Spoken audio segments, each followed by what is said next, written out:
à tous, il est 15 heures. Merci de nous rejoindre pour suivre avec nous ce nouveau journal dont voici les titres. Le président de la République Ismaël Omar Guelleh a pris part à la troisième, a eu une audience bilatérale avec son homologue turc Recep Tayyip Erdogan. Et les condamnations se multiplient à l'encontre d'Israël. C'est ce que nous verrons en fin de journal. C'était les titres. Place au développement. Le président de la République Ismaël Omar Guelleh a pris part à la troisième édition du Forum diplomatique d'Antalya en Turquie. Cette conférence internationale dévolue à la recherche de solutions efficientes et durables aux crises multiformes les plus en vue dans le monde. La troisième édition de ce forum était placée sous le thème élevé la diplomatie au milieu des crises. Ce forum a réuni près de 4500 participants, dont 19 chefs d'État et 57 représentants internationaux. Plusieurs sujets ont été abordés dans la situation en Palestine qui a été le sujet majeur de l'agenda de ce forum des chefs d'État et de gouvernement. Les participants ont souligné l'importance de promouvoir la diplomatie qui est l'un des outils fondamentaux pour résoudre des crises mondiaux actuelles. Ce forum d'Antalya a démontré également que la diplomatie est un outil indispensable pour forger un avenir plus juste, pacifique et prospère pour tous. Toujours en Turquie, où le président de la République Ismaël Omar Guelleh a rencontré le président Recep Tayyip Erdogan en marge de la troisième édition du Forum diplomatique d'Antalya en Turquie. Cette rencontre a servi de cadre en vue d'aborder plusieurs sujets, dont notamment l'importance de ce forum, des sujets liés à la coopération bilatérale, ainsi que les défis mondiaux qui nécessitent une action concertée. Les liens entre Djibouti et la Turquie ainsi que les voies et moyens de renforcer davantage les relations déjà privilégiées. Les deux dirigeants ont exprimé leur engagement à approfondir la collaboration entre Djibouti et la Turquie pour promouvoir la stabilité et le développement dans la région de la Corne de l'Afrique et au-delà. Et cette signature de convention de travail avec le CHU Ben Sina, en effet, le ministre de la Santé, Dr Ahmed Robleh Abdilleh, a reçu dans son cabinet une délégation marocaine Ibn Sina à Djibouti, en présence de l'ambassadeur du Royaume du Maroc à Djibouti, Mabarek Hadawi, symbolisant l'engagement des deux pays. Cette réunion a vu la participation cruciale des représentants du CHU Ibn Sina ainsi que les responsables techniques administratifs des différents hôpitaux composant le centre hospitalier universitaire de Djibouti. En effet, ce centre hospitalier universitaire réaffirme sa motivation dans ce projet visant à atteindre une efficacité pour mieux répondre aux besoins de santé de la population. De son côté, les membres de la délégation marocaine ont affiché une détermination pour soutenir cette vision, offrant leur expertise et expérience pour façonner un plan d'action réaliste et réalisable. Ils envisagent également à l'avenir une collaboration médicale non seulement pour l'amélioration des soins de santé à Djibouti, mais également pour renforcer des relations étatiques entre les deux pays. Suite aux premières journées des travaux de la 13e conférence ministérielle de l'OMC, les travaux de négociation se poursuivent pour la délégation conduite par le ministre Ouersama Mohamed Dirye, en présence des deux ambassadeurs Moussa Mohamed, ambassadeur plénipotentiaire des Émirats arabes unis à Dubaï, l'ambassadrice de la République de Djibouti à Genève, Mme Khadra Hassan, assurant la coordination du groupe des PMA. Le ministre a présidé et conduit plusieurs sessions de négociation et de préparation des dispositions et des propositions du groupe PMA. C'est ainsi qu'un consensus s'est dégagé au sein du groupe sur la question liée à l'agriculture et à la sécurité alimentaire, sur la subvention à la pêche et sur la surpêche, les stocks publics à des fins de sécurité alimentaire et enfin les avantages d'accès au marché après le reclassement. Dans la foulée, le ministre a tenu des sessions parallèles avec des responsables de certains programmes de l'OMC dont bénéficie Djibouti, tels que le cadre intégré renforcé dont le directeur général lui a fait un point sur la phase de transition et des opportunités futures du programme pour notre pays.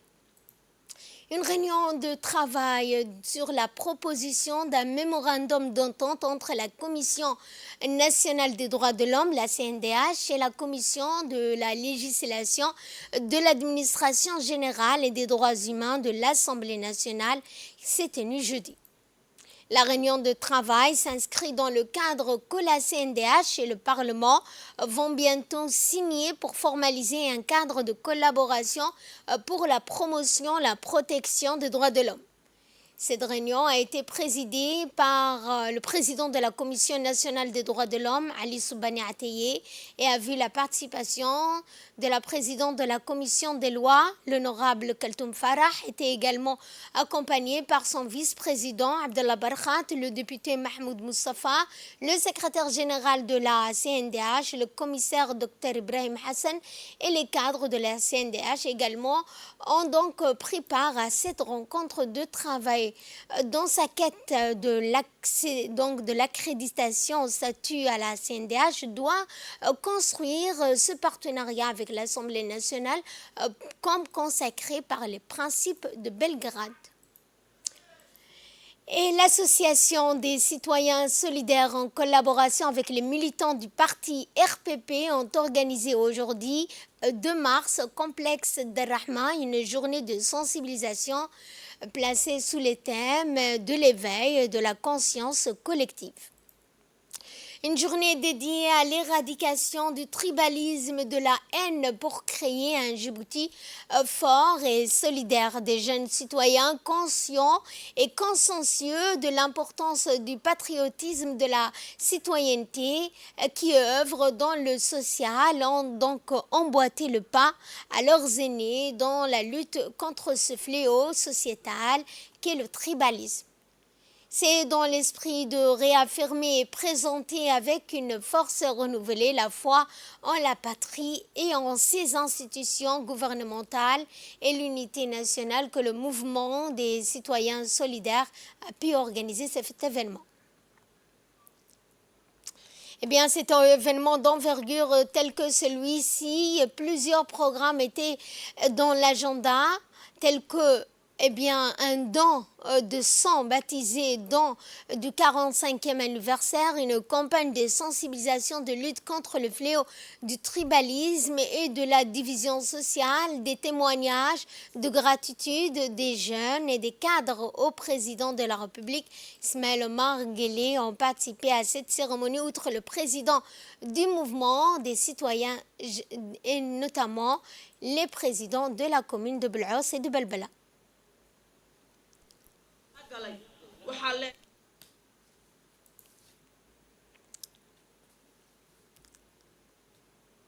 Dans le reste de l'actualité, le Conseil régional d'Arta a abrité une réunion pour le développement local. Le bureau exécutif de l'Association nationale des collectivités locales de Djibouti a tenu sa première réunion de l'année 2024. L'ordre du jour de la réunion était d'orienter vers l'action reflétant les défis et les opportunités auxquelles sont confrontées plus particulièrement l'Association nationale des collectivités locales. Pour cette année à venir, les sujets abordés étaient entre autres la validation du calendrier des activités planifiées de cette année, les dispositions à prendre pour l'opérationnalisation du manuel de procédure, la situation de cotisation, les échanges fructueux et les décisions prises lors de cette rencontre constituent un pas de plus vers la réalisation des objectifs communs de prospérité et de bien-être pour toutes les communautés de ce pays.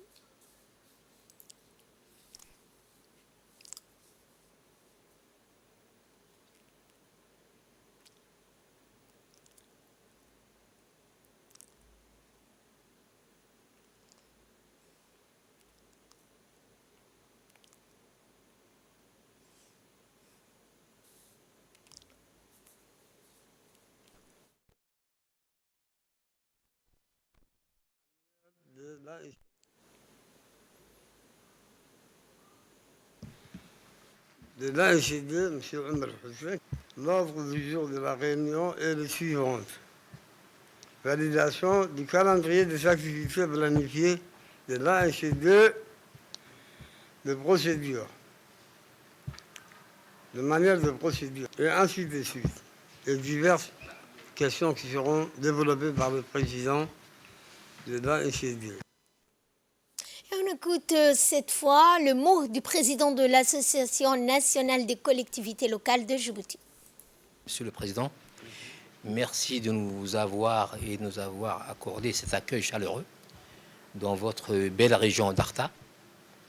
Merci à tous les collègues aussi qui se sont déplacés pour notre réunion exécutive du bureau que nous tenons aujourd'hui à Arta, dont le but est toujours de se concerter et de travailler ensemble sur les différents points pour faire avancer notre association qui est une fêtière de collectivités locales.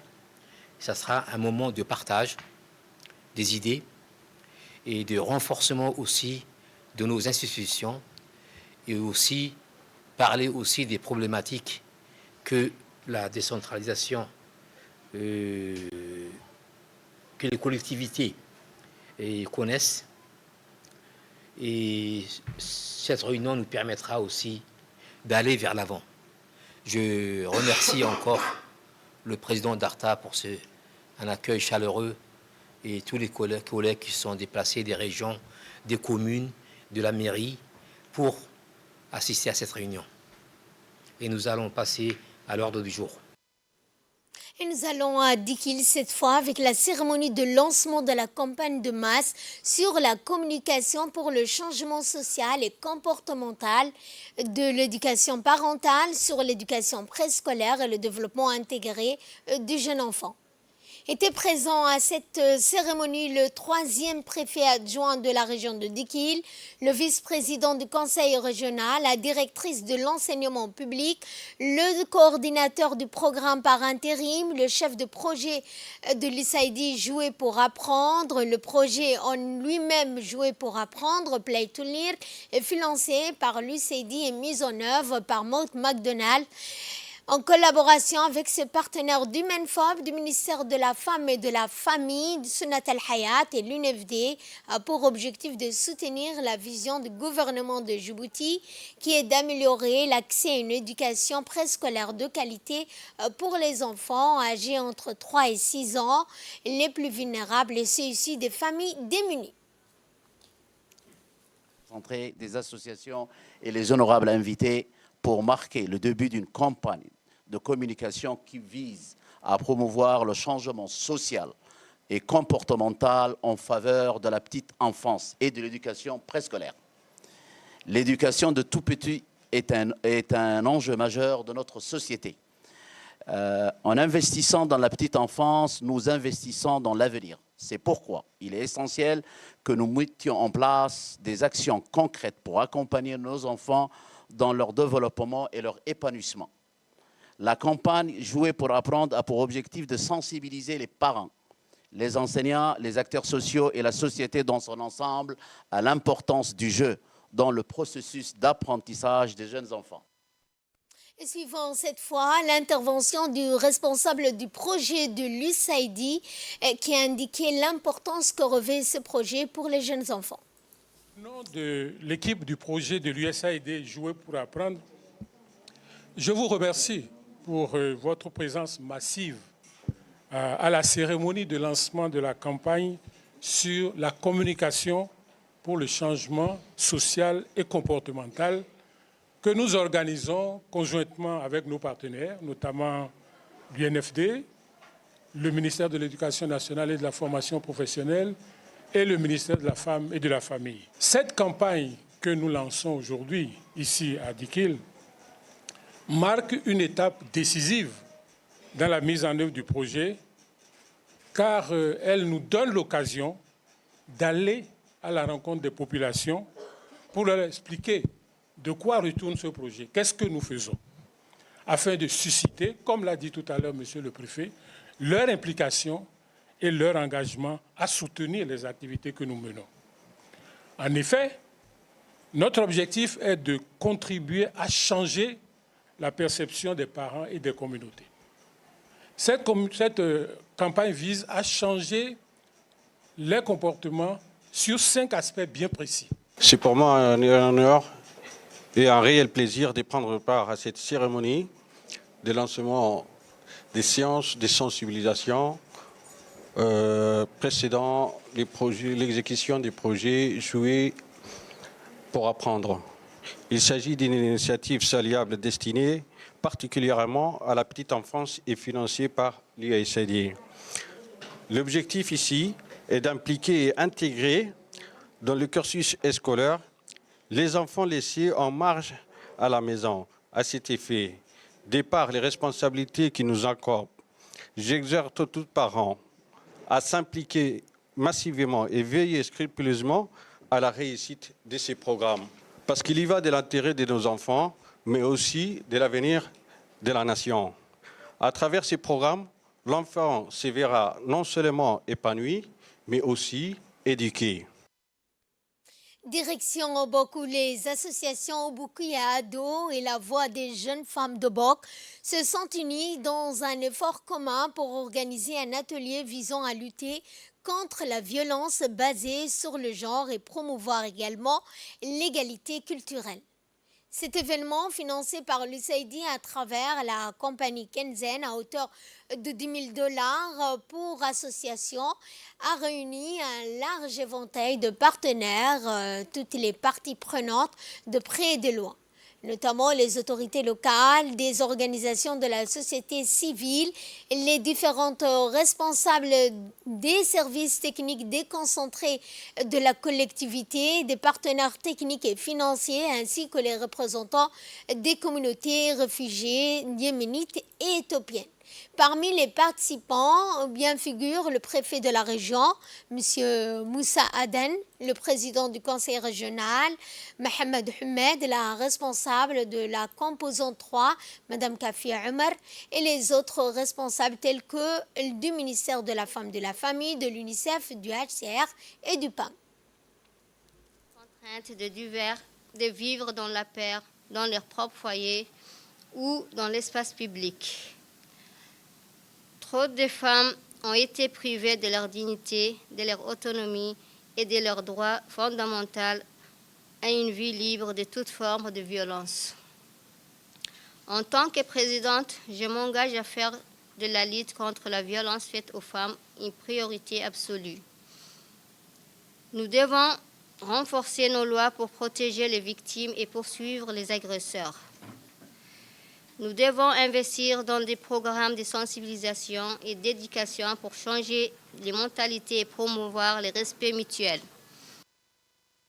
Suivons cette fois les mots des intervenants qui ont pris la parole lors de cet atelier de lutte contre la violence basée sur le genre. D'abord, donc, chapeau aux associations qui ont initié ces thèmes-là. C'est un thème qui est important. C'est un thème aussi, il faut le dire, hautement sensible. Donc, dans cette salle, comme vous dites, bon, il y a les parties prenantes qui sont là, mais vous savez, les violences faites aux femmes, comme également sur les mutilations génitales féminines, ce sont donc des sujets qu'il faut prendre vraiment avec donc trop de sérieux, Mais également, parce qu'on sait à Djibouti, chez nous, ce sont des questions qui sont encore au niveau tabou. C'est vrai, ici, il y a les autorités que nous sommes, il y a la société civile, il y a les associations, il y a le corps éducatif, il y a les corps, il y a les sanitaires, il y a les forces de l'ordre qui sont là aussi. Je réitère nos remerciements donc, à l'endroit du SAID et à travers Kaizen Company pour avoir financé ces sujets.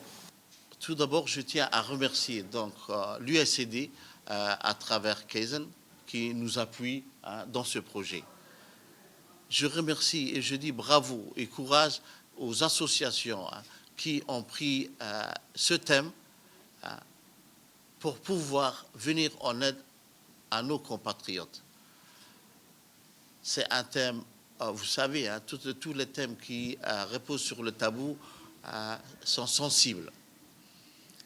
Et le changement de comportement est difficile à adopter.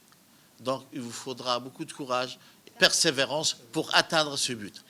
Il n'y a que les femmes à qui d'autres femmes peuvent parler, peuvent se confier. Vaut mieux tard que jamais, on a dit. Oui, Hassan, il est temps. Il est temps de parler, il est temps de briser ce tabou. Mais moi, en tant que préfet, en tant qu'autorité de l'État, nous sommes là d'abord pour réprimander. Mais pour pouvoir venir en aide aux femmes, il faut dénoncer, il faut porter plainte. C'est seulement à ce moment-là que nous pouvons agir. À Tadjoura, l'association des femmes engagées pour la protection de l'environnement de Tadjoura, présidée par Madina Saleh, s'est rendue dans la sous-préfecture de Dora, dans la localité du Doublé, un village situé à proximité de Dora, pour distribuer des habits neufs à plus de 200 familles démunies. Une population extrêmement touchée par le problème en vue. Il y a 96 malvoyants et aveugles qui vivent dans des situations précaires dans cette localité. Le préfet de la région de Tadjoura, Mohamed Abbas, a félicité infiniment l'association des femmes de Tadjoura pour cette initiative qui ne ménagera aucun effort pour améliorer les conditions de vie de ces personnes qui sont dans les besoins.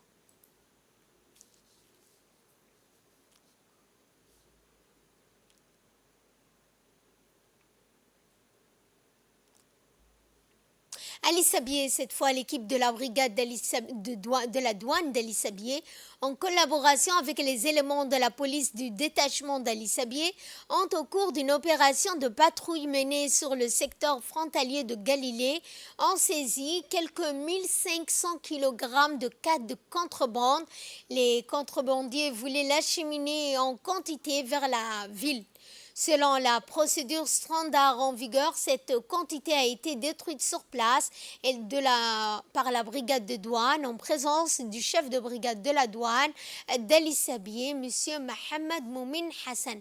Dans le cadre de la lutte contre toute forme de trafic illicite, la Direction générale des douanes et des droits indirects déploie pour répondre aux problèmes de la prospérité frontalière des équipes mobiles qui mènent en collaboration avec les forces de défense et de sécurité de notre pays, notamment pour lutter contre tout produit issu de la contrebande. Dans l'actualité internationale à Gaza, les bombardements se multiplient et les condamnations à l'encontre d'Israël se multiplient également. Le directeur d'un hôpital de la ville de Gaza, qui a soigné certains blessés dans l'effusion de sang autour d'un convoi d'aide, a déclaré vendredi que plus de 80% d'entre eux avaient été touchés par des tirs, ce qui suggère que les troupes israéliennes ont tiré de manière intensive. Au moins 112 Palestiniens ont été tués, plus de 750 autres blessés jeudi, selon les autorités sanitaires, lorsque des témoins ont déclaré que les troupes israéliennes situées à proximité avaient ouvert le feu alors que les foules immenses se précipitaient pour retirer des marchandises d'un convoi d'aide humanitaire. Le docteur Mohamed Salaha, directeur par intérim de l'hôpital Al-Aouda, a déclaré à la société de presse que 176 blessés avaient été emmenés dans l'établissement, dont 142 avaient été blessés par balle. Les 34 autres présentaient des blessures dues à une bousculade. Les fonctionnaires de l'ONU affirment que la faim est encore plus grave dans le nord où plusieurs centaines de milliers de Palestiniens demeurent bien et que les régions aient été donc isolées et presque entièrement rasées depuis que les troupes israéliennes y ont lancé leur offensive terrestre à la fin du mois d'octobre. La fusillade et l'effusion de sang qui ont suivi soulèvent la question de savoir si Israël sera en mesure de maintenir l'ordre s'il met en place ses plans d'après-guerre pour Gaza. L'ONU, mais aussi la France, l'Italie, l'Allemagne ont demandé une enquête indépendante sur cette tuerie. L'Arabie saoudite, l'Égypte, la Jordanie ont accusé Israël d'avoir pris des civils pour cible dans cette tragédie. Selon les derniers bilans, plus de 30 228 personnes ont été tuées dans ce conflit. C'est sur ce point que ce journal touche à sa fin. Merci de nous avoir suivis. Excellent week-end à toutes et à tous.